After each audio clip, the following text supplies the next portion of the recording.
ఇది పరలోక రాజ్యము, ఇది మనుషులకు అందరికీ, ఈ భూమి మీద ఉన్న ప్రజలకు తెలియపరచడానికి నేను నిన్ను ఇక్కడికి తీసుకొచ్చినాను అని దేవుడు అన్నాడు అని ఆ గేట్ లోపలికి తీసుకుపోయి ఆ లోపల నన్ను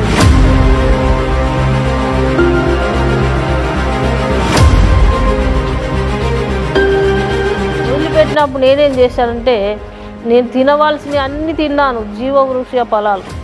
ప్రభు అన్నాడు, ఇవన్నీ మరి ఇవంతా తిరగవచ్చు, నువ్వు ఇదంతా నువ్వు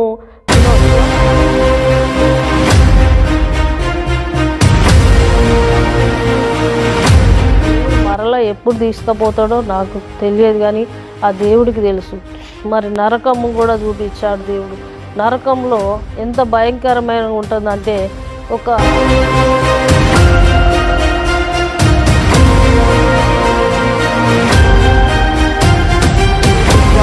ఇది ఏంటిది ప్రభు, నన్ను ఇక్కడికి తీసుకొచ్చా, నాకు భయం వేస్తుంది అన్నాను. భయం వేస్తుంది అన్నప్పుడు, బిడ్డ ఇది చూడు అన్నాడు.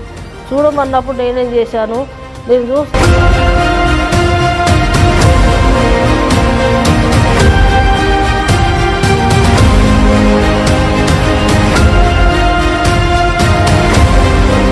బ్రేకరు ఫెయిల్ అయిపోయి ఆ దైవజనుడు మొత్తం కాలిపోయాడు. అంటే ఒక భాగము, కుడి భాగం అంతా కూడా, చెయ్యి ఇదంతా కూడా కాలిపోయింది.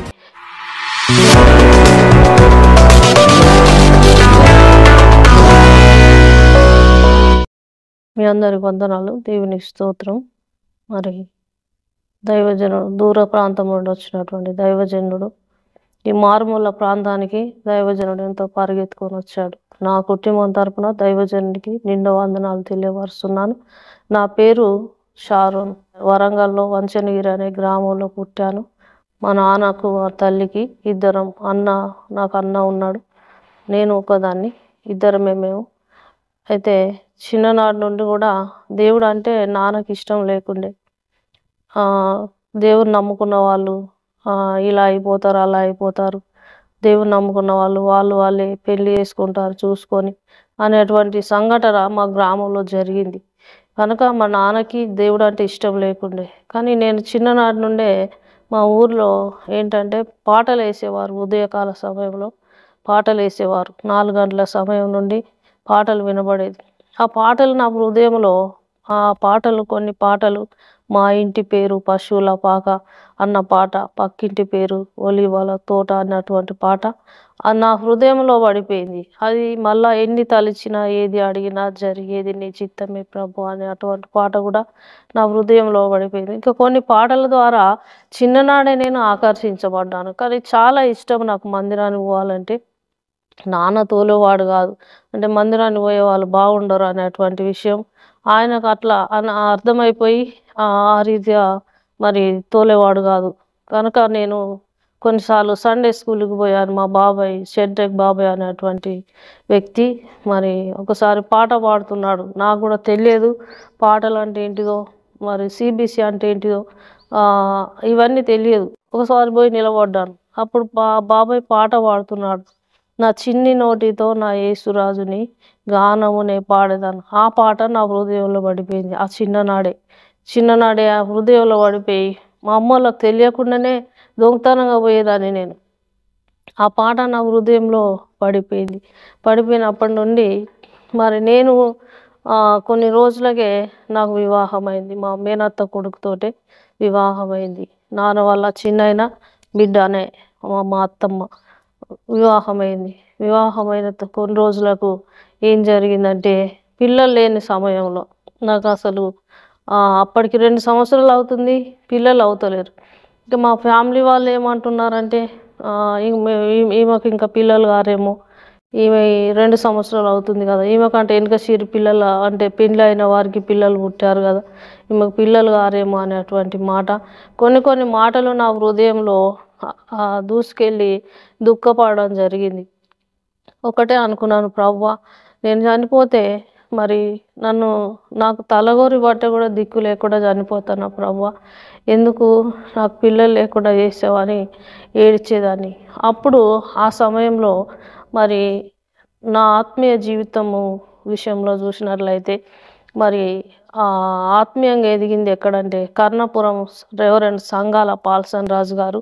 మరి ఆ మందిరానికి మా పెద్దవాదిని ఎలిషా అనే అటువంటి వ్యక్తి నన్ను తీసుకుపోయింది. తీసుకుపోయిన తర్వాత దేవుడంటే నాకు అప్పటికి కూడా తెలియదు. క్రైస్తవ మ్యారేజ్ అయినా కూడా దేవుడు అంటే తెలియదు, ప్రార్థన అంటే తెలియదు, మరి వాక్యం అంటే తెలియదు. ఇంకా ఏ రీతిగా జీవించాలో దేవుల్లో ఆ రీతిగా ఏ విషయాలు కూడా నాకు ఎవరు చెప్పేవారు కాదు. నేను అది తెలుసుకునే అటువంటి దాన్ని కాదు. నా పిల్లల కొరకు నేను మందిరానికి వెళ్ళాను, కొడుకు పుట్టాలి నాకని. అట్లాంటి పరిస్థితిలో నేను వెళ్ళినప్పుడు పోయిన తర్వాత కూడా 2 సంవత్సరంన్నర పోయినా కూడా నాకు పిల్లలు ఇంకా కడుపులో బాబు పడలేదు. ఇంకా అప్పటికి కూడా వేదనే, నాకు అవుతుందా కాదా ప్రభువా, నేను పిల్లలు లేని దానిగా చనిపోతానా ప్రభువా, అసలు నాకేంటిది పరిస్థితి అని అటువంటి దాన్ని.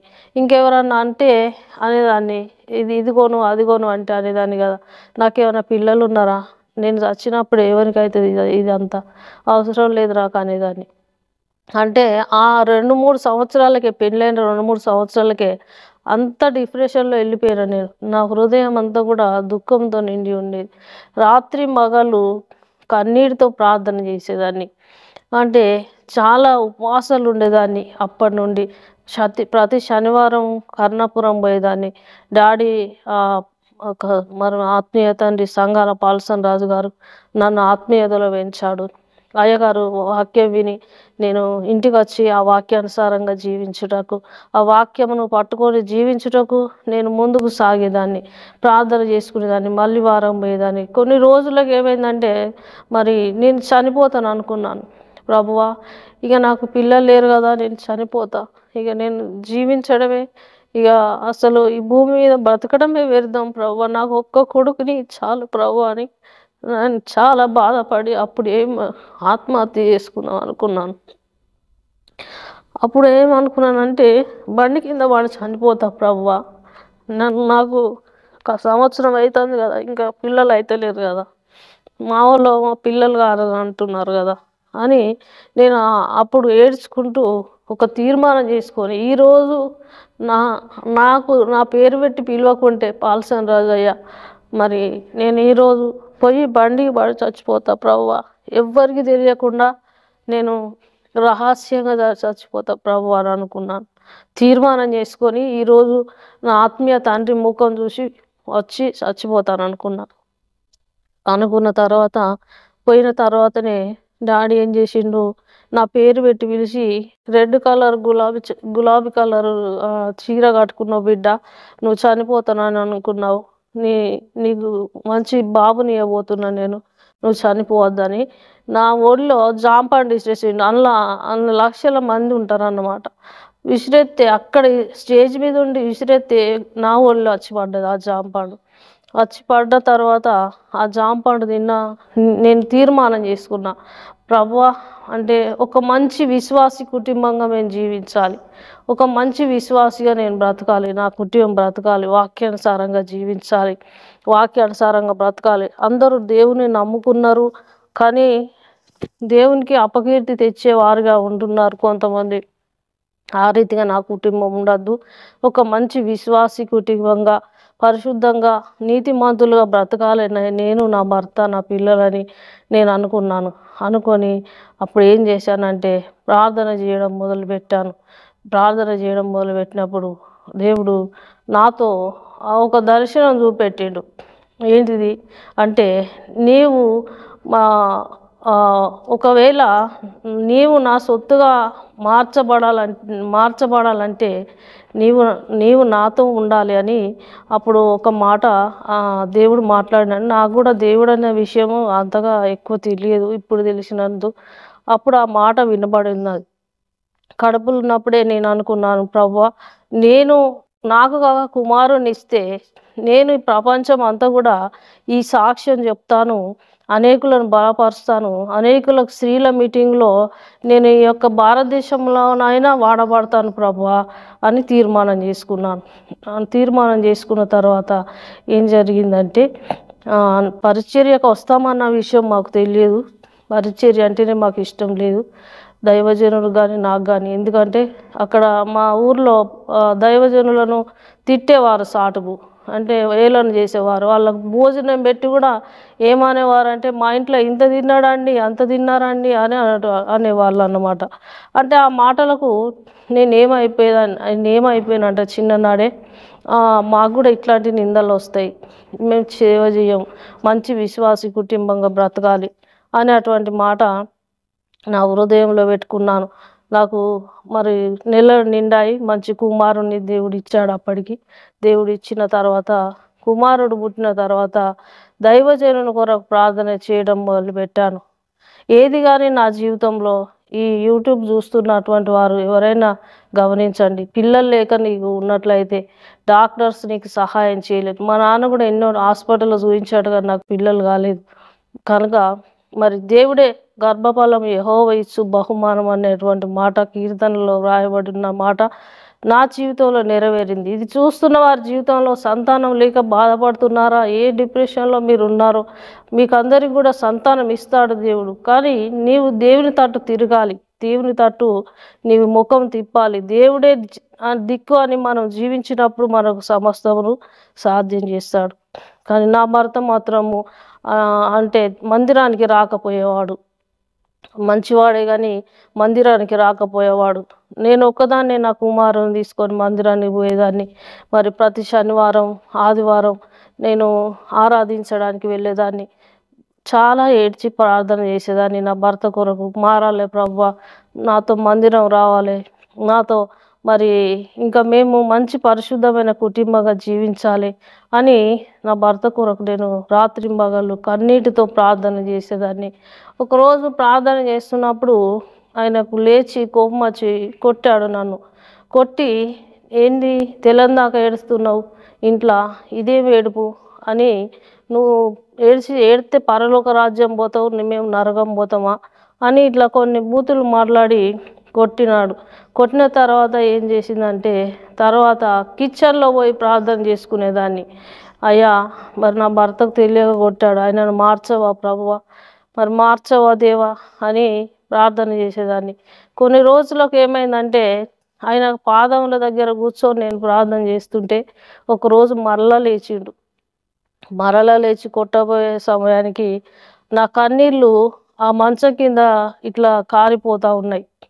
కన్నీళ్ళు కారుస్తూ ఉంటే ఆ కన్నీళ్ళు అనేది మంచం కింద ఇట్లా తడిచిపోయింది. మొత్తం తడిచిపోయిన తర్వాత ఆ కన్నీళ్ళను చూసి ఆయనకు బాధ కలిగింది. నా కొరకు నేను ఇంత వేధించినా కూడా, ఇంత బాధ పెట్టినా కూడా నా కొరకు ప్రార్థన చేస్తుంది ఈమె కన్నీటితో, మరి నేను మారాలి అని అప్పటి నుండి నన్ను ప్రార్థన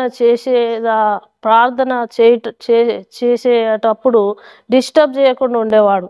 అప్పటి నుండి ఇక నన్ను ఏమనకపోయేవాడు. ఇక ప్రార్థన ఎంతసేపన్నా చేసుకొని ఆమె అనుకునేటోడు, మంచిగా సహకరించేటోడు. ప్రార్థన చేస్తానంటే బాబును కూడా ఆడిపించేటోడు, బాబును చూసుకునేటోడు. కనుక మరి అట్లాంటి పరిస్థితిలో మరి మా యొక్క దాంపత్య జీవితం మరి ముందుకు సాగుతున్నప్పుడు ఒకరోజు ఏమైందంటే, దైవజనునికి సిమెంట్ ఫ్యాక్టరీలో బసదనార్లో ఎలక్ట్రీషియన్ పనిచేస్తాడన్నమాట. ఆ బ్రేకర్లు ఆన్ చేస్తున్నప్పుడు ఏం జరిగింది అంటే, ఆ బ్రేకరు ఫెయిల్ అయిపోయి ఆ దైవజనుడు మొత్తం కాలిపోయాడు. అంటే ఒక భాగము, కుడి భాగం అంతా కూడా, చెయ్యి ఇదంతా కూడా కాలిపోయింది. కాలిపోయిన తర్వాత అప్పుడు ఏం జరిగిందంటే, అసలు ఆ పరిస్థితి చూసి డాక్టర్సే భయపడ్డారు. నేను అప్పటికి 21 సంవత్సరం ఉన్నా. నాకు కుమారుడు సంవత్సరంన్నర ఉన్నాడు. సంవత్సరంన్నర బాబు. అప్పుడు ఇంకా పాలు తాగుతున్నాడు బాబు. ఆ బాబును మా అమ్మ వాళ్ళ దగ్గర వదిలిపెట్టి దైవజనునితో గోదర్ఖాన్లో సూర్య హాస్పిటల్లో ఉన్నాను నేను. నాకు చిన్న వయసు, అసలు నాకేం తెలియదు. డాడీకి రైల్వే జాబు, నేను ఇంట్లో నుండి బయటికి వెళ్ళేదాన్ని కాదు, బయట కాలు పెట్టేదాన్ని కాదు అని, ఇది ఎట్లా చేయాలి ప్రభు అని అన్నప్పుడు మా అత్త దైవజనులు వాళ్ళ తల్లి వచ్చి చూడడానికి వచ్చినప్పుడు ఆమెతో చెప్పాను. మా మేనత్త కనుక అక్క అని పిలుస్తా నేను. అక్క మరి నువ్వు ఉండు, నాకు భయం అవుతుంది అన్నప్పుడు ఏమన్నదంటే, నాకు వాసన వస్తుంది, వాడిని చూస్తే నాకు భయం అవుతుంది, నేను ఉండను అన్నది. తర్వాత వాళ్ళ పెద్ద బిడ్డ చెప్పాను, మరి ఈ రీతిగా అమ్మ అంటుంది అక్క, నువ్వు చెప్తే నన్ను ఉంటుంది, నాకు భయం అవుతుంది అక్క, ఒక్కదానికి ఉండలేకపోతున్నా మరి బయటికి పోయి వచ్చే వరకు చూసేవారు ఎవరు లేరు అన్నప్పుడు ఆమె కూడా మా అమ్మ ఎందుకు ఉంటుంది అని అన్నది.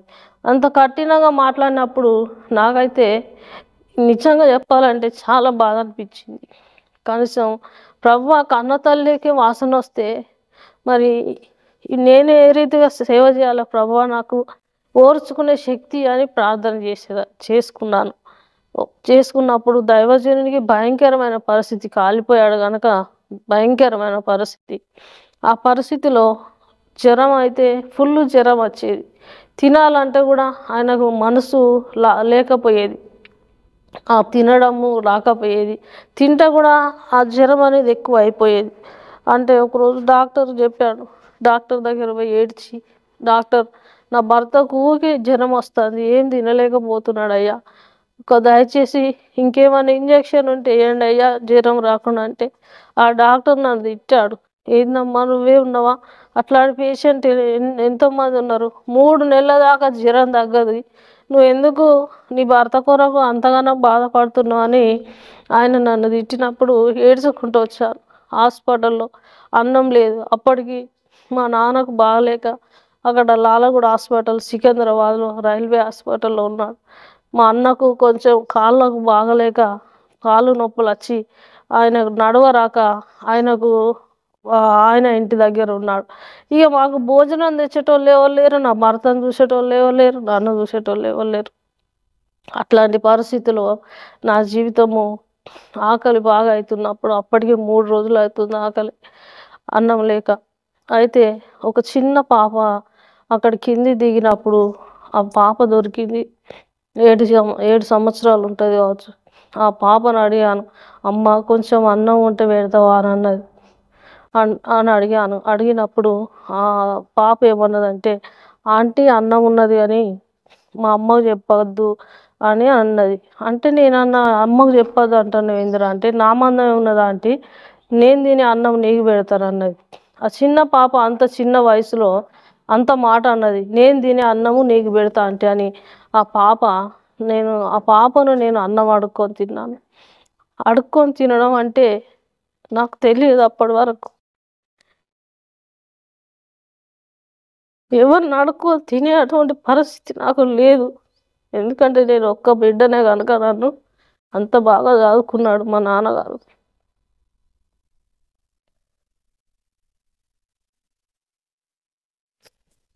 అన్నం అడుక్కొని తిని నా భర్తను నేను సాకిరీ చేసుకున్నాను. ఆయనకు లేవడానికి కూర్చోడానికి బాధనే. ఆ జ్వరంతో బాధపడుతున్నప్పుడు మరి నేను ప్రార్థన చేశాను, ప్రభువా నా కొడుకున్నట్టు నేనున్నా, నా భర్తకి ఏమైతే నేను తట్టుకుంటాను ప్రభువా, నేను ఎట్లా బ్రతుకుతా దేవా, నాకు బయట లోకమే తెలియదు. తల్లి కాదని వెళ్ళిపోయింది, అక్క చెల్లెలు అక్క అక్క కాదని వెళ్ళిపోయింది.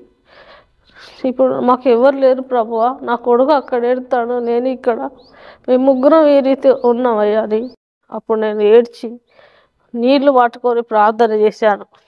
గ్లాసులో నీళ్లు పట్టుకొని, ప్రభువా నువ్వే ఉన్నావు ఇంకెవరు లేరు అన్నప్పుడు ఆ నీళ్ళల్లో ప్రార్థన చేసి దైవజనుని తలకాయ దగ్గర కూర్చొని పట్టుకొని ప్రార్థన చేశాను.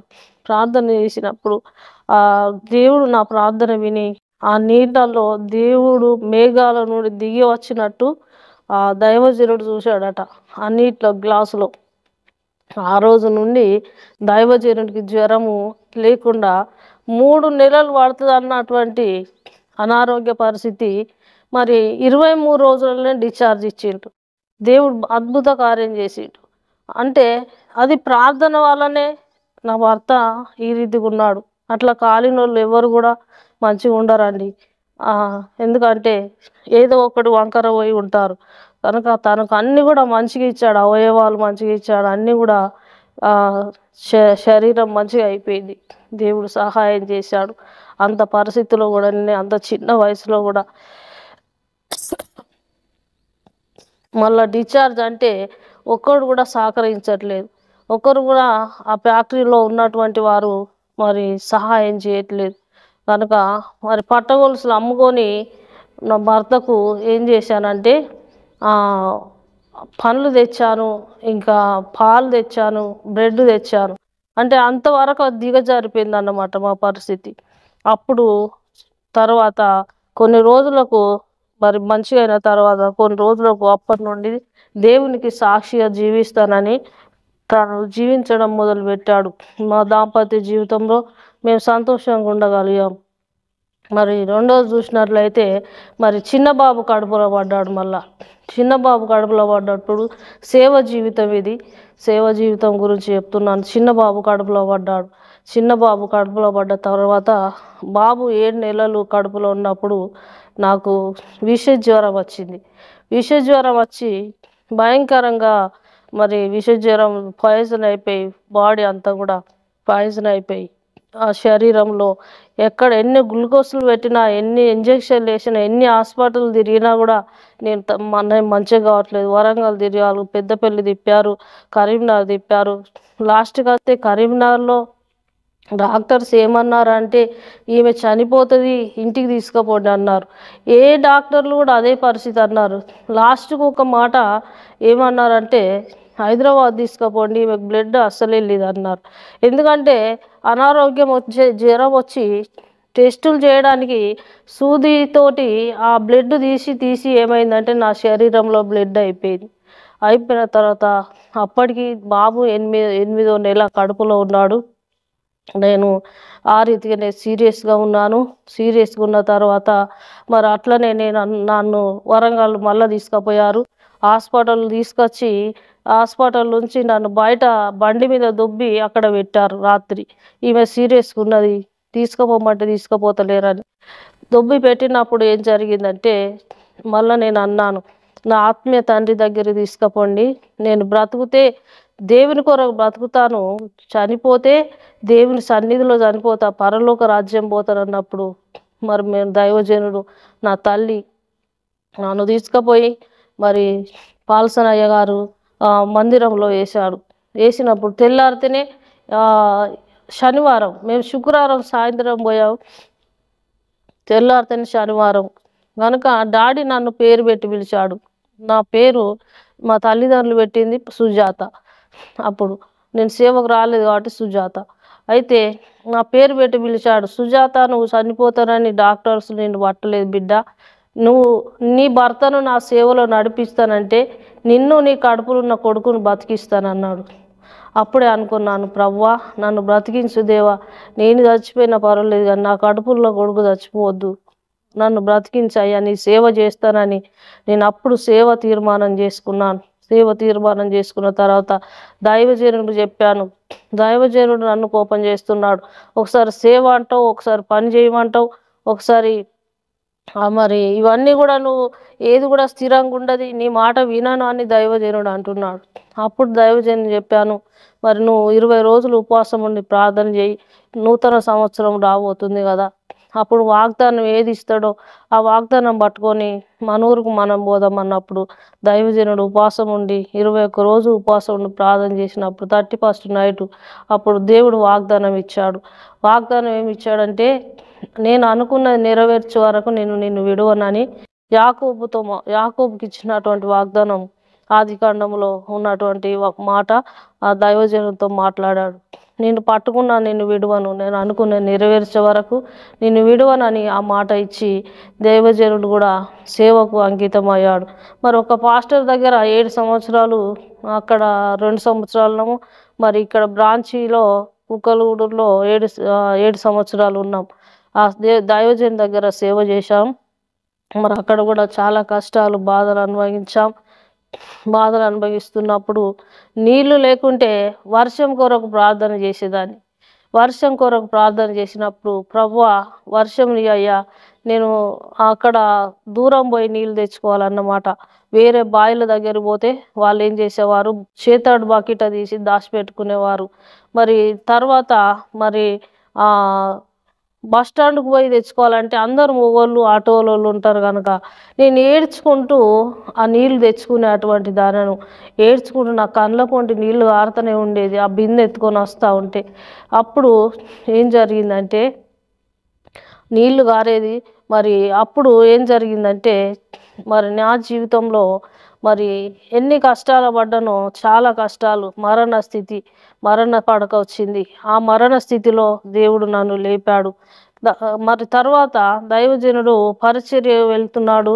మరి ఇంట్లో బియ్యం లేవు. బియ్యం లేకుంటే ఏం జరిగిందంటే ఆ బియ్యం కొరకు నూకలు కాసుకొని తిన్న రోజులు, 3-4 రోజులు నూకలు జావ కాసుకొని తిని, చింతపండు ఉట్టి తెప్పించుకొని, దాంట్లో కారం పొడి, దాంట్లో ఉప్పు వేసుకొని, వట్టిదే చింతపండు అది పిసుకొని జావలో పోసుకొని నా పిల్లలకు తాపిచ్చి నేను తాగి ఉండేదాన్ని. మరి దైవజనుడు పరిచర్య పోయినప్పుడు అక్కడ భోజనం పెట్టేది కనుక దైవజనుడు ఒక్కడు తినొచ్చేటోడు, మాకు భోజనం ఉండేది కాదు. మరి ఆ విషయంలో ఏం జరిగిందంటే, ఒకసారి అడుక్కునేటాయన వచ్చిండు తెల్లారి. అడుక్కునేటాయన వచ్చి, అమ్మ బుచ్చం ఏమంటే, నేనేమన్నాను, అయ్యా ఇంట్లో కారం పొడి ఉన్నది, మరి చింతపండు ఉన్నది, అది ఇయ్యమంటావా అని అడిగాను. అది నాకెందుకమ్మా, చింతపండు అవసరం లేదు, కారం పొడి అవసరం లేదు, బియ్యం వేయాలి అని అన్నాడు. అంటే నేనన్నా, అయ్యా నా దగ్గర బియ్యం లేవంటే, ఎందుకమ్మా ఈ చర్చిలో ఉండి దేవుని బిడ్డలై ఉండి అబద్ధం ఆడుతున్నావు అన్నప్పుడు ఇక నాకు కన్నీరే కారుతుంది కానీ ఇంకేం లేదు. అయ్యా నేను అబద్ధం ఆడతలేను, నా మాట రమ్ము అని ఏడ్చాను. ఆయన ముందు ఏడ్చినప్పుడు ఏమైందంటే ఆయనకు కొంచెం జాలి పుట్టింది. నిజం అనుకున్నాడు. అనుకొని నేను ఆయనను ఒక మాట అడిగాను, అయ్యా నేను ఒక మాట అడుగుతాను, నువ్వేం అనుకోవద్దు అని అడిగాను. అమ్మ చెప్పమ్మా అని ఆయన అన్నాడు. అన్నప్పుడు నీ జోలెలో ఎన్ని బియ్యం ఉన్నాయో ఆ బియ్యం నాకు ఇయ్యా, మరి నేను డబ్బులు ఇస్తాను నీకు అని అన్నాను. నిజంగా బియ్యం లేవయ్యా అన్నప్పుడు, నా బిడ్డ లాంటి దానివి అమ్మ నువ్వు తీసుకో అని ఇచ్చాడు. ఆ జోలెలో అడుక్కునే జోలెలో అందరూ ఇంటింటికి అడుక్కుంటే కొంతమంది నూకలు వేయచ్చు, కొంతమంది దొడ్డు బియ్యం వేయచ్చు, కొన్ని సన్న బియ్యం వేయచ్చు, ఈ రీతిగా ఉంటాయి అన్నమాట. ఆ జోలలో బియ్యం నాకు ఇచ్చాడు. ఆ జోలలో బియ్యం దాదాపు 8 కిలోల బియ్యం అయినాయి. ఆయన 6 రూపాయల చొప్పున నాకు ఇచ్చాడు. నా దగ్గర 50 రూపాయలు మాత్రమే ఉన్నాయి, అయ్యా తర్వాత ఇస్తానని చెప్పాను. ఆ రీతిగా అడుక్కునేటైన దగ్గర బియ్యం కొనుక్కొని నా పిల్లలకు, నేను, నా భర్త తిని పరిచర్య చేశాం. కొంతమంది అనుకుంటారు కదా, చాలా సంతోషంగా ఉన్నారు పరిచర్య చేసినప్పుడు, కుక్కల గూడూరులో అనుకుంటారు. అడుక్కునేటోని దగ్గర బియ్యం తీసుకొని తిని గంజి తాగి పరిచర్య చేశాం. అక్కడ చూసినట్లయితే భయంకరమైన పరిస్థితి. ఇంకా అట్లాంటిగా ఆ పరిస్థితిలో కూడా మరి దేవుడు మాకు సహాయం చేశాడు. దైవజనుడు పరిచర్య పోతే రాత్రింబగలు అటే ఉండేవాడు. ఆ దైవజనుడు అటే ఉంచుకునేవాడు. మరి ఆ రీతిగా నేను ఒక్కదాన్ని ఉన్నప్పుడు ఇక్కడ నక్సల్స్ ఏరియా కనుక ముందు మేము పడుకున్న తర్వాత నేను ప్రార్థన చేసుకుంటూనే ఉన్నాను. మరి నక్సలైట్స్ వచ్చి కిటికీల దగ్గర అక్కడ కూర్చొని మాట్లాడుకునేవారు. అప్పుడు నేను అనుకున్నాను, ఒకటే మాట అనుకున్నాను, ప్రభువా నీ సేవకు వచ్చాను, ఎవడైనా నా మీద చెయ్యి వేస్తే నేను ఇప్పుడే పొడుచుకొని చేస్తానని కత్తి పెట్టుకొని పడుకునేదాన్ని, చాకు పెట్టుకొని పడుకునేదాన్ని. ఇక్కడనే పొడుచుకొని చేస్తాను ప్రభువా.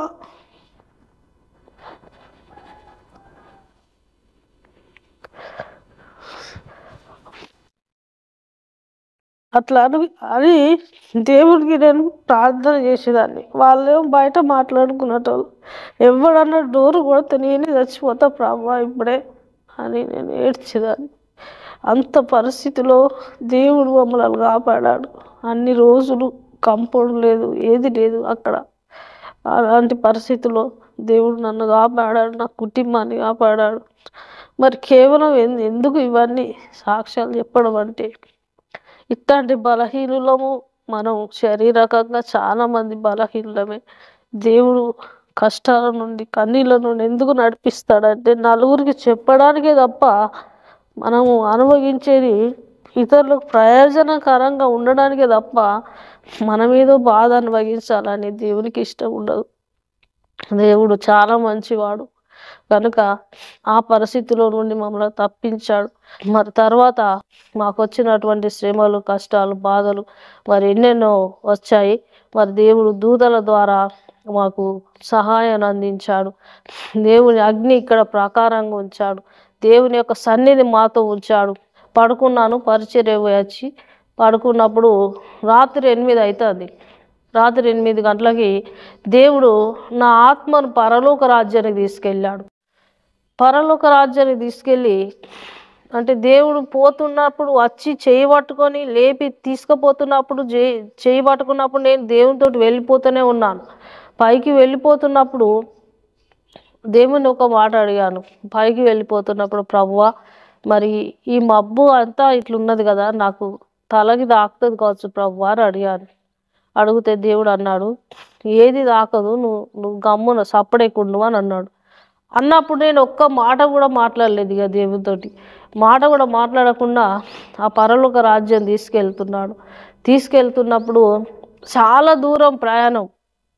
తీసుకెళ్తున్నప్పుడు ఆ చేయి పట్టుకున్నాడంటే వెళ్ళిపోతూనే ఉన్నా యేసు ప్రభుతో నేను. అయితే ఒక పెద్ద గేట్ వచ్చింది. ఆ గేటులో దగ్గరికి రాగానే ఇంకా అందులో నుంచి ఒక బంగారము లాంటి రోడ్డు, మొత్తం బంగారమే, బంగారం లాంటి రోడ్డు.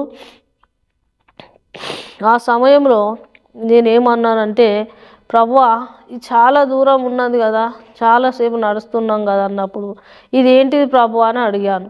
ఇది పరలోక రాజ్యము, ఇది మనుషులకు అందరికీ, ఈ భూమి మీద ఉన్న ప్రజలకు తెలియపరచడానికి నేను ఇక్కడికి తీసుకొచ్చినాను అని దేవుడు అన్నాడు. అని ఆ గేట్ లోపలికి తీసుకుపోయి ఆ లోపల నన్ను వదిలిపెట్టాడు. వదిలిపెట్టినప్పుడు నేనేం చేశానంటే, నేను తినవలసినవి అన్నీ తిన్నాను, జీవవృక్ష ఫలాలు. ప్రభు అన్నాడు, ఇవన్నీ మరి ఇవంతా తిరగవచ్చు, ఇదంతా నువ్వు తినవచ్చు అని అన్నాడు. అంటే నేను ఇష్టం వచ్చినవి అన్నీ కూడా పరలోక రాజ్యంలో తిన్నాను. అందులో ఎవరున్నారంటే పరిశుద్ధులు ఉన్నారు. అందరు తెల్లటి వస్త్రములు వేసుకొని అందరు కూడా దగదగ మెరుస్తూ మరి అందరు కూడా దేవుని మాట వింటూ పరిశుద్ధుడు పరిశుద్ధుడు పరిశుద్ధుడు అని ఆ విధంగా దేవుని పొగుడుతూ ఆరాధిస్తున్నారు. అంటే చాలామంది, కొంతమంది పెద్దలు ఉన్నారు అక్కడ, సింహాసనములు ఉన్నాయి, మరి చాలా రోడ్లు ఉన్నాయి అక్కడ, రోడ్లు ఇండ్లు ఉన్నాయి అక్కడ, గల్లీకి బంగారమే, రోడ్లు బంగారమే, ఇండ్లు బంగారమే, అంత బంగారంతో కట్టినటువంటిది పరలోక రాజ్యం చూస్తూ ఉన్నప్పుడు మరి చాలా సంతోషం వేసినప్పుడు ఒక బీద వాళ్ళను, భిక్షగాలను, మరి అడుగు తిన వాళ్ళను చూపెట్టాడు దేవుడు. ప్రభువా వీళ్ళందరూ ఎక్కడ అంటే, నువ్వు ఎవరికైతే సహాయం చేశావో భూమి మీద ఉన్న ప్రజలకు, ఇగో వీళ్ళందరూ నువ్వు సహాయం చేసిన వాళ్ళే, వీరికి చేసావు కదా నాకు చేసినట్టే అన్నాడు. అన్నప్పుడు అవునా ప్రభువా అని అన్నాను.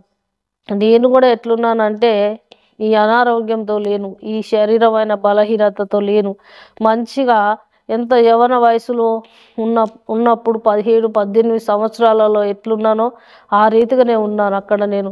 అంటే శరీర బలహీనత లేదు, రోగం లేదు, నొప్పి లేదు, ఏది లేదు. ఇంకా అంత సంతోషంతో తిరుగుతున్న సమయంలో దేవుడు అన్నాడు, ఈ యొక్క ప్రజలను చూడు, వీళ్ళందరికీ నువ్వు సహాయం చేసావు కదా, నువ్వు అన్నం తినకుండా వీళ్ళందరికీ నువ్వు పెట్టావు కదా, వీళ్ళందరికీ నువ్వు చేసావు కదా, నాకు చేసినట్టే అని అన్నాడు. ఇగో నా రాజ్యంలో ఇవన్నీ కూడా నువ్వు చేసినవన్నీ నా రాజ్యంలో వ్రాయబడి ఉన్నాయి అని దేవుడు కొంతమందిని చూపెట్టాడు. ఏంటంటే వాళ్ళు వెలుపల ఉన్నారు, బయట ఎవరు, ఈ లోకానుసారంగా జీవించేటువంటి ప్రజలు. ఇంకా కొన్ని ప్రాంతాలు ఉన్నాయి, ఆ ప్రాంతాలలో వారు ఉన్నారు. ప్రాంతాలలో ఉన్నప్పుడు నేను అనుకున్నాను, ప్రభువా ఇటు వెళ్ళొచ్చా అని అడుగుతున్నప్పుడు ప్రభు అన్నాడు కదా, మరి నువ్వు వీళ్ళకు చేసావు కనుక ఈ పరలోక రాజ్యం అంతా నీ కొరకే అన్నప్పుడు నేను అంత తిరిగి ఏం జరిగిందంటే, అక్కడ దేవుణ్ణి ఒక మాట అడిగాను, ప్రభువా నేను నా కుమారులకు అనారోగ్య పరిస్థితిలో, ఈ యొక్క ఆర్థిక పరిస్థితిలో సరి అయిన భోజనం పెట్టలేదు ప్రభువా, ఒక దినం నా పిల్లలు కూడా నీ యొక్క పరలోక రాజ్యంలో నీ జీవవృక్ష ఫలాలను భుజింపనీయాలి ప్రభు అన్నప్పుడు, సరే బిడ్డ అని అన్నాడు. సరే అని దేవుడు ఆ మాట నాకు వాగ్దానం చేశాడు. పరలోక రాజ్యం అంతా చూపించాడు, ఆ ఇండ్లు చూపించాడు, ఆ యొక్క బంగారు రోడ్లు చూపించాడు, ఆ సింహాసనం చూపించాడు. అందరూ పరిశుద్ధులు తెల్లటి వస్త్రములు వేసుకొని అంత దగదగ మెరుస్తూ ఎంతమంది దేవదూతలు ఉన్నారో, ఎంతమంది కోట్లాది సైన్యం ఉన్నది అక్కడ. ఆ సైన్యాన్ని చూసి నేను ఓన్ అంటున్నాను, ప్రభువా నేను ఇక్కడనే ఉంటాను ప్రభు అన్నప్పుడు దేవుడు అన్నాడు, అప్పుడు వచ్చి నన్ను నాకు చూపించిన తర్వాత నేను కొన్ని కట్ చేసి చెప్తున్నాను షార్ట్గా. మరి ఇంకొక వీడియోలో నేను అంత వివరించి చెప్పగలను. మరి ప్రభు అన్నాడు, మరి ఈ యొక్క దేవదూతలతో ఉంటాను ప్రభు అంటే, భూమి మీద నీ కొరకు చూస్తున్నారు బిడ్డ, నీ కొరకు బాధపడతారు, నీ కొరకు ఎదురు చూస్తాను, మనం పోదాంపా అన్నాడు. అన్నప్పటికీ దైవజనుడు నన్ను పిలిచాడట. నేను లేను అసలు ఈ లోకంలో. దైవజనుడు పిలిచాడట, నేను ఈ లోకంలో లేను, ఇంకా పరలోకంలో ఉన్నాను. అయితే దైవజనుడు పిలిచిన తర్వాత దేవుడు అక్కడ చూసి నన్ను అంటే ఇక్కడికి రావడానికి చెప్తున్నాడు, వెళ్దాం మనం అంటున్నాడు. నేను రాను ప్రభువా అని నేను అంటున్నాను. అన్నప్పుడు దేవుడు మళ్ళీ నన్ను తీసుకొచ్చి నా ఆత్మను ఈ ఇంటి మీద వదిలిపెట్టగానే నేను మరలా ఒక శరీరంగా లేచి నిలబడి అంటే సరాయించి గొంతులో ఏదో తట్టుకున్నట్టు అయిపోయి ఆ సరాయించి లేచి కూర్చొని ఏడుస్తున్నాను. ఇక ఏం ఏడుపంటే అది చాలా ఏడుస్తున్నాను. ఏంటిది ఏడుస్తున్నావు అని దైవజనుడు అడిగితే, నేను రాత్రి పరలోక రాజ్యం పోయాను, ఇప్పుడే నా ఆత్మ వచ్చింది అంటే దైవజనుడు టెన్షన్ పడకుండా దేవుడు నా ఆత్మను త్వరలో తీసుకొచ్చి పెట్టాడు. ఎంత అద్భుతం చూడండి. అంటే చనిపోయింది అనేటువంటి డెడ్ బాడీ వల్లే ఉంటుంది. దేవుని నా శరీరం అంతా కూడా దైవజనుడు చూశాడట. మరి శరీరం అంతా చల్లబడిపోయింది అని చెప్తా ఉంటాడు. నాకు కూడా తెలియదు. చల్లబడిపోయి ఆ రీతిగా శరీరం అంతా కూడా మరి కట్టజరుచుకపోయి ఉన్నది అని చెప్తా ఉంటాడు. మరి ఆ రీతిగా అయిపోయిందట. అంటే ఆత్మ లేకపోతే మన శరీరం ఏమైపోతుంది? చనిపోయినట్టే కదా. దేవుడు మరలా ఎప్పుడు తీసుకుపోతాడో నాకు తెలియదు, కానీ ఆ దేవుడికి తెలుసు. మరి నరకము కూడా చూపించాడు దేవుడు. నరకంలో ఎంత భయంకరమైన ఉంటుందంటే, ఒక యవనస్తులు, స్త్రీలు, పురుషులు నరకంలో కాలుతున్నారు. నరకం చూపించాడు. ఇది ఏంటిది ప్రభు నన్ను ఇక్కడికి తీసుకొచ్చావు, నాకు భయం వేస్తుంది అన్నాను. భయం వేస్తుంది అన్నప్పుడు, బిడ్డ ఇది చూడు అన్నాడు. చూడమన్నప్పుడు నేనేం చేశాను, నేను చూస్తున్నప్పుడు వందల కొలది ఆత్మలు పడుతున్నాయి అందులో. పైకి వెళ్ళి పడుతూనే ఉన్నాయి, అందులో నరకంలో పడుతూనే ఉన్నాయి, పడుతూనే ఉన్నాయి, కాలుతూనే ఉన్నాయి. అరుపులు, కేకలు, అనేకమైనటువంటి ఇబ్బందులతోటి వాళ్ళు సతమతం అవుతున్న సమయంలో ప్రభువా నాకు భయం వేస్తుందని నేను చెవులలో 2 చేతులు పెట్టుకొని అక్కడ నిలబడ్డప్పుడు ప్రభు ఏమన్నాడు, ఈ ఆత్మలను చూడు బిడ్డ, ఈ భూమి మీద నా రాకడ సమీపంగా ఉంది కనుక ఈ ఆత్మలన్నీ కూడా నరకం పోకుండా ఈ దర్శనం నువ్వు చెప్పాలి నా ప్రజలకు అని అన్నప్పుడు, ప్రభువా నేను చెప్తానని అన్నాను. అప్పుడు ఒకసారి ఆ భూమి అంతా కూడా సదనం అయిపోయి నరకం నుండి దేవుడు మరలా నా ఆత్మను తీసుకొచ్చాడు. తర్వాత ఒకరోజు ఏం జరిగిందంటే, పరదేశికి తీసుకెళ్ళాడు. పరదేశిలో ఏమున్నదంటే, పరిశుద్ధులు ఉన్నారు, పరదేశిలో నీతిమంతులు ఉన్నారు, పరదేశిలో మరి చాలామంది ఉన్నారు. కానీ యేసు ప్రభుతో మనము మాట్లాడుకునేది ఏంటంటే, దేవునితోటే మనకు సంబంధం ఉంటుంది. అంటే మనం అనుకుంటాము ఇక్కడున్నట్టు పరలోకంలో కానీ పరదేశంలో కానీ మనుషులతో సంబంధం పెట్టుకున్నట్లు వరుసలు ఉన్నట్టు అక్కడ ఉండవు. కనబడతాం మనుషులం కానీ ఉంటాం, కానీ నీవని నాకు తెలియదు, నేనని నీకు తెలియదు. ఆ రీతి యేసు ప్రభుకే మనం తెలుస్తూ ఉంటుంది. కనుక మరి ఈ యొక్క యూట్యూబ్లో చూస్తున్నటువంటి వారు ఎవరైనా కావచ్చు ప్రియులారా, మరి పరలోకం ఉన్నది, నరకం ఉన్నది, పరదేశి ఉన్నది, ఏది లేదు అని కొంతమంది దైవజనులు చెప్పొచ్చు, విశ్వాసులు చెప్పొచ్చు, మరి ఇంకా కొంతమంది ఎవరైనా మీకు చెప్పొచ్చు. కానీ ఆ మాటలు నమ్మకండి. ఎందుకంటే వాక్యంలో ఉన్నది నమ్మండి. జయించాలి, ప్రతి విషయంలో సైతాన్ని జయించాలి, లోకాన్ని జయించాలి, శరీరాన్ని జయించాలి, శరీరానికి వచ్చిన ఆశలను జయించాలి, మరి కొన్నిసార్లు మనకు ఆటంకాలు రావచ్చు. స్త్రీలకు ఎక్కువ ఆటంకాలు వస్తాయండి పురుషుల కంటే. పురుషులు ఏమున్నదండి, నేను పురుషున్నే కదా అని అనుకుంటారు, కానీ స్త్రీలకైతే అట్లా ఉండదు. ఎన్ని బాధలో, ఎన్ని కష్టాలు, ఎన్ని హింసలో. మీరు ఈ యొక్క ఈ యొక్క మరి ఈ యొక్క ప్రోగ్రాం ఎవరైనా చూసినట్లయితే దయచేసి దేవుడు మీకు ఉన్నాడు అనేటువంటి విశ్వాసంతో నీవు ఉండాలి. దేవుడు నిన్ను పట్టుకున్నాడు అనేటువంటి విశ్వాసము నీకు ఉండాలి. దేవుడు ఎప్పుడైతే తండ్రి అని నువ్వు పిలుస్తావో ఆయన నీ పక్కకే వచ్చి చేరుతాడు. ఆయన నీ పక్కలోనే ఉంటాడు. మరి ఎవరైనా విడిచిపెట్టవచ్చు, కానీ నా దేవుడు మాత్రం నిన్ను విడిచిపెట్టరాదు, విడిచిపెట్టలేడు కూడా. మరి నేను కూడా ఎన్నోసార్లు మరణాపాయ స్థితిలో, అనారోగ్య పరిస్థితిలో 10 సార్లు కావచ్చు, దాదాపు లెక్క పెట్టలేదు కానీ దాదాపు 10 సార్లు కావచ్చు. పెళ్ళి 27 సంవత్సరాలు అవుతుంది. ఎన్నిసార్లు మరణ పడుకనో, ఎన్నిసార్లు మరి హాస్పిటల్లో వేయడమో. నా కుమారుని తీసి మా అన్న చేతిలో పెట్టినాను, 3 సార్లు పెట్టాను చనిపోయే స్థితిలో. అంటే ఈ బాబు నువ్వు సాదుకో అన్నా అని పెట్టినటువంటి స్థితి ఎన్నోసార్లు నాకున్నది ప్రియులారా. పెళ్ళైనాక 6 నెలలకే 6 నెలల దాకానే మంచిగా ఉన్నాను. 6 నెలల తర్వాత నాకు శ్రమలు, కష్టాలు, బాధలలో మరి దేవుడు నాకు తోడుగుండి నన్ను నడిపిస్తున్నాడు. దేవుడు నా ప్రార్థన వింటున్నాడు. దేవుడు నా ప్రార్థన విని నాకు కుమారులను ఇచ్చాడు. 2 కుమారులను అడిగితే కుమారులను ఇచ్చాడు. నాకు పరిచర్య కావాలి దేవా అని ప్రార్థన చేస్తే సొంత పరిచర్య ఇచ్చాడు. విశ్వాసులు కావాలన్నప్పుడు విశ్వాసులను ఇచ్చాడు. మరి ఇంకా దైవజనుడు మారాలి ప్రభు అని ప్రార్థించినప్పుడు దైవజనుడు ఒక సేవకుడిగా మార్చబడ్డాడు. నాకు మొదట ఇచ్చిన ఆత్మ ఎవరంటే దైవజనుడే. హల్లెలూయా. మొదట ఇచ్చిన ఆత్మ ఎవరంటే దైవజనుడే. దైవజనునికి నేను వాక్యం చెప్పేదాన్ని, దైవజనునికి నేను పాటలు పాడదాం అనేదాన్ని. ఒక కాడ కూర్చోబెట్టి చెప్పినప్పుడు దైవజనుడు కొన్నిసార్లు వినకపోయినా కూడా కొన్నిసార్లు నా మీద ఉన్న ప్రేమ కొద్దీ దేవుని మాటలు వినేవాడు. విని ఏం చేసేవాడంటే, అది ఒకరోజు ఏం జరిగింది, ఫలించడం జరిగింది. నీ భర్త మారడం లేదు, నీ పిల్లలు మారడం లేదు అని నువ్వు బాధపడవచ్చు, కానీ దేవుడు నీతో మాట్లాడుతున్నాడు. ఈ యొక్క యూట్యూబ్ చూస్తున్నటువంటి నీతోటే దేవుడు స్పష్టంగా మాట్లాడుతున్నాడు. ఏంటంటే, నీవు ప్రార్థన చేయి, నీ ప్రార్థన దేవుడు వింటాడు. నా భర్తను మార్చినట్లు, ఒక మంచి సేవకునిగా చేసినట్లు నీకు భర్తను కూడా మంచి విశ్వాసిగా చేయవచ్చు, మంచి సేవకునిగా చేయవచ్చు. నీ పిల్లలు ఒక ప్రయోజనకరంగా ఉండవచ్చు. నా కుమారులు కూడా మరి ఇంతవరకు నా పెద్ద కుమారుడు 24 సంవత్సరాలు ఉన్నాడు, కానీ నేను కొనిచ్చినవి వేసుకుంటాడు తప్ప ఆయన నాకు ఇది కావాలని అడగడు. నాకు మంచి పిల్లలను ఇచ్చాడు దేవుడు. ఎందుకంటే ప్రియులారా, దేవుని నమ్మినప్పుడు మనకు దేవుడు సమస్తం సాధ్యం చేస్తాడు.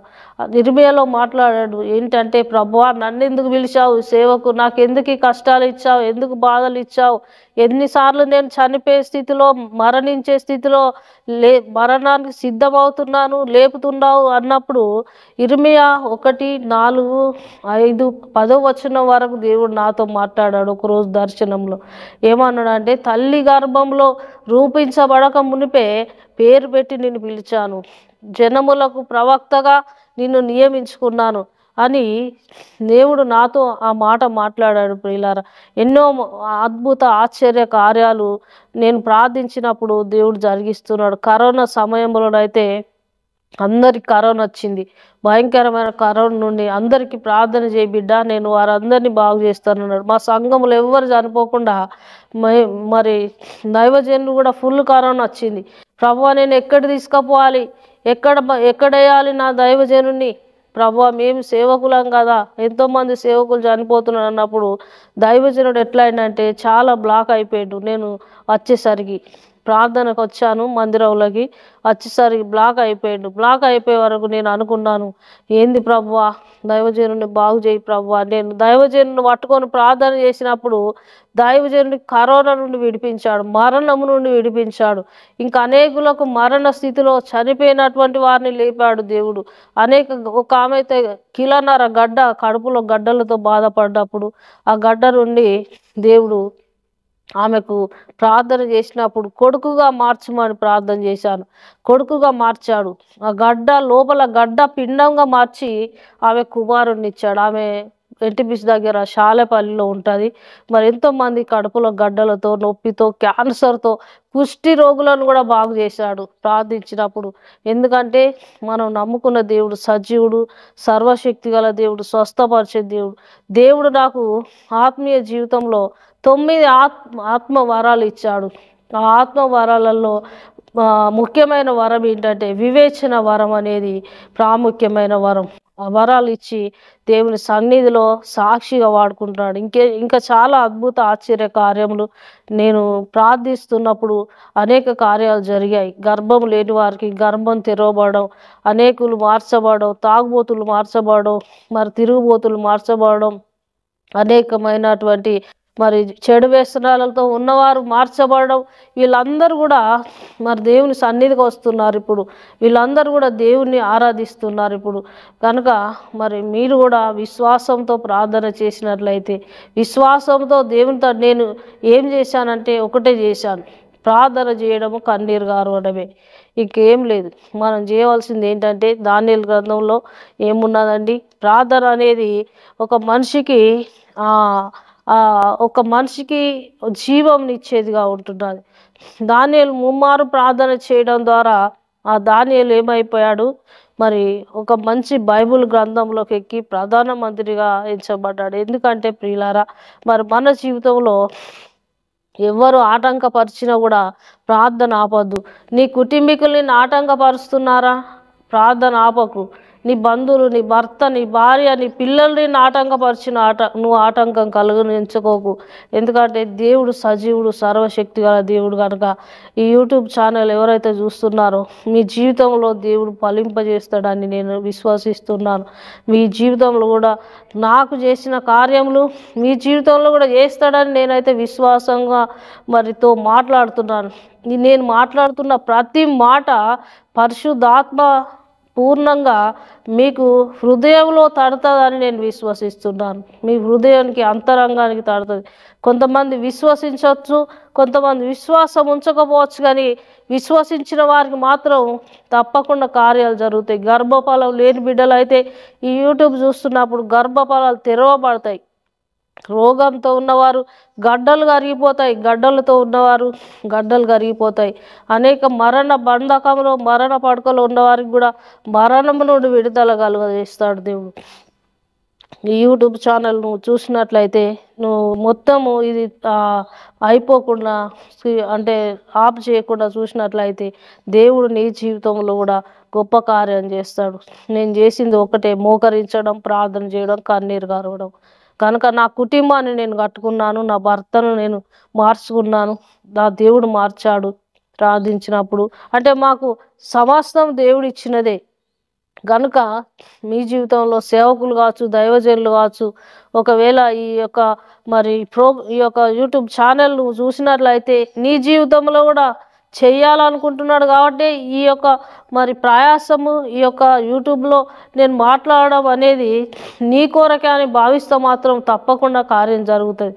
కార్యం జరిగి నీ జీవితంలో గొప్ప మేలులు చూస్తావని నేను విశ్వసిస్తున్నాను.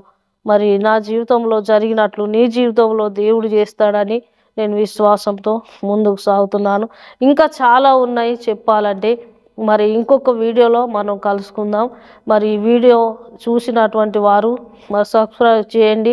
మరి మీకు నచ్చినట్లయితే మా ప్రార్థన అవసరతల కొరకు మరి మీరు ఎవరైనా అవసరత, రోగంతో ఉన్నా, బాధతో ఉన్నా, అనారోగ్యంతో ఉన్నా, మరి మీరు బాధపడుతున్నా, అప్పుల సమస్యతో ఉన్న నా నెంబర్ ఉంటుంది యూట్యూబ్లో, ఆ నెంబర్కు కాల్ చేయండి.